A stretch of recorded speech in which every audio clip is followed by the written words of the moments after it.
राजस्थान प्रदेश के सभी स्कूल संचालक साथियों को मैं Rajiv Sharma Rajasthan private school club से प्रणाम करता हूं।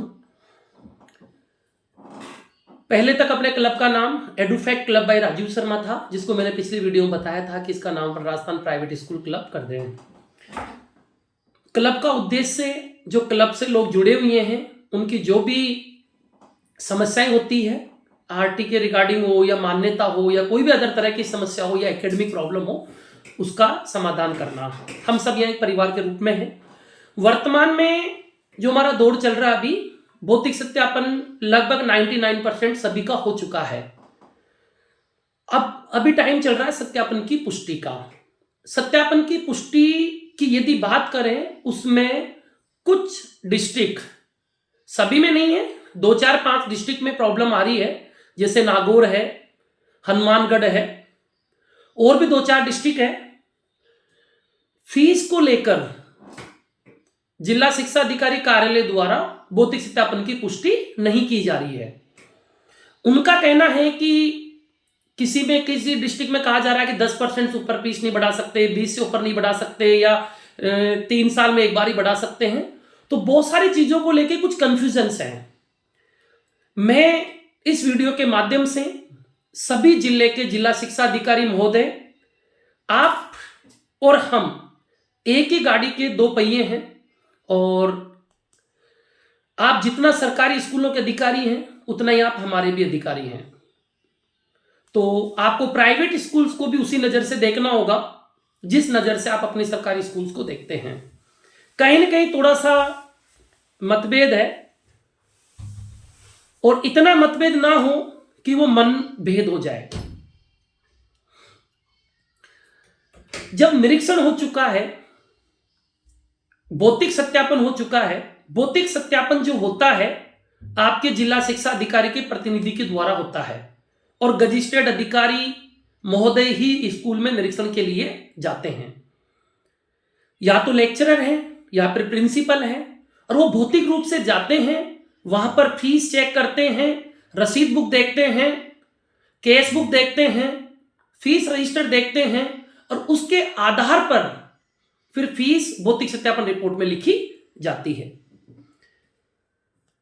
अब इतना सब कुछ होने के बावजूद भी अगर जिला शिक्षा अधिकारी कार्यालय द्वारा अगेन वापस से मांगा जा रहा है कि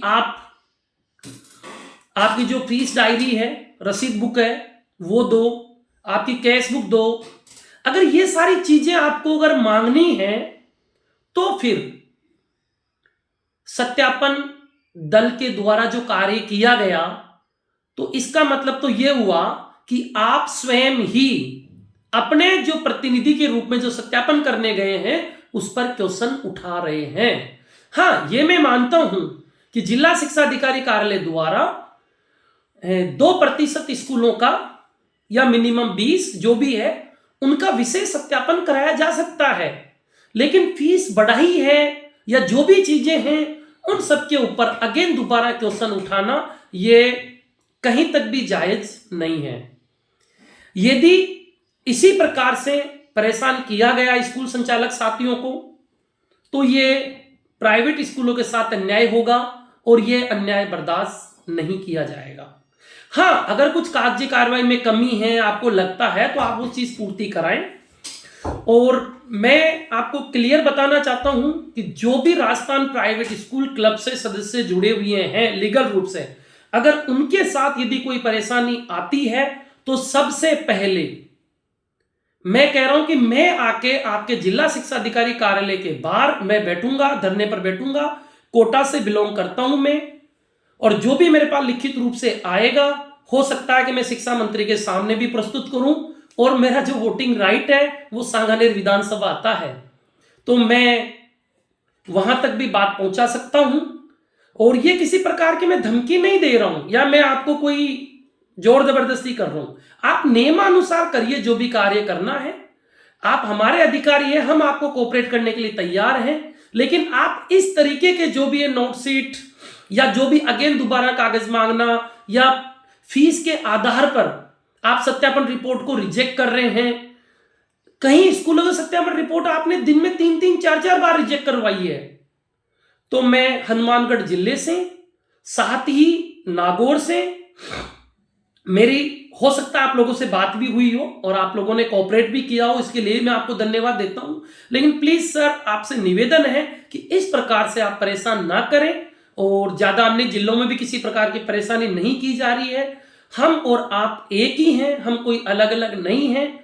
आपका सम्मान करना हमारा दायित्व है, लेकिन प्लीज आप भी ये सोचें कि सर, अगर 100 किलोमीटर दूर से अगर स्कूल संचालक आपको यदि वो कागज देने आता है तो थोड़ा सा सर उनको परेशानी होगी। तो आप इस चीज को समझते हुए, हाँ, यदि आपको डाउट हो रहा है तो आप स्कूल संचालक को कॉल करके उससे 2-4-5 चीजें रैंडमली आप मंगवा सकते हैं, पीडीएफ के रूप में या व्हाट्सएप के रूप में। वैसे मैं समझता हूं कि इन सब चीजों की कोई जरूरत है नहीं, क्योंकि जब सत्यापन हो गया, सत्यापन भी एक राजपत्रित अधिकारी के द्वारा किया गया है। तो आप ही के राजपत्रित अधिकारी के द्वारा किए गए कार्य पर अगर क्वेश्चन उठा रहे हैं तो ये शायद आपका डिपार्टमेंट भी इस चीज को बर्दाश्त नहीं करेगा। अतः मेरा आप लोगों से निवेदन है, जितने भी जिला शिक्षा अधिकारी कार्यालय में जो भी प्राइवेट आरटी से रिलेटेड वर्क देख रहे हैं, प्लीज आप नाजायज प्राइवेट स्कूलों को परेशान ना करें। नहीं तो मैं आपको क्लियर बता रहा हूं कि मैं खुद उस जिले में आके मैं परमानेंट टेंट लगा के वहां बैठने वाला हूं, यह तय है। और ये सारी चीज फिर मीडिया में भी जाएगी। हाँ, मैं आपसे पुनः कह रहा हूं, अगर कुछ भी कमी है आप कागजी कार्रवाई हमसे करवाइए, हम आपके आदेश को मानने के लिए प्रतिबद्ध है। पर अलग उल्टे सीधे तरीके से प्लीज आपसे मेरा विशेष हाथ जोड़ के निवेदन है, हाथ जोड़ के पुनः निवेदन है कि आप नाजायज रूप से हम छोटे छोटे स्कूल संचालकों को प्लीज परेशान ना करें। मैं समझता हूं इस वीडियो के बाद यदि फिर भी अगर कोई परेशानी रहती है तो फिर व्यक्तिगत रूप से हम सभी स्कूल संचालक एकत्रित होके फिर हमें हो सकता है कि आपके कार्यालय के बारे में धरने पे बैठना पड़े या कोई भी जो एक्शन है वो लेना पड़े। जय हिंद, जय भारत।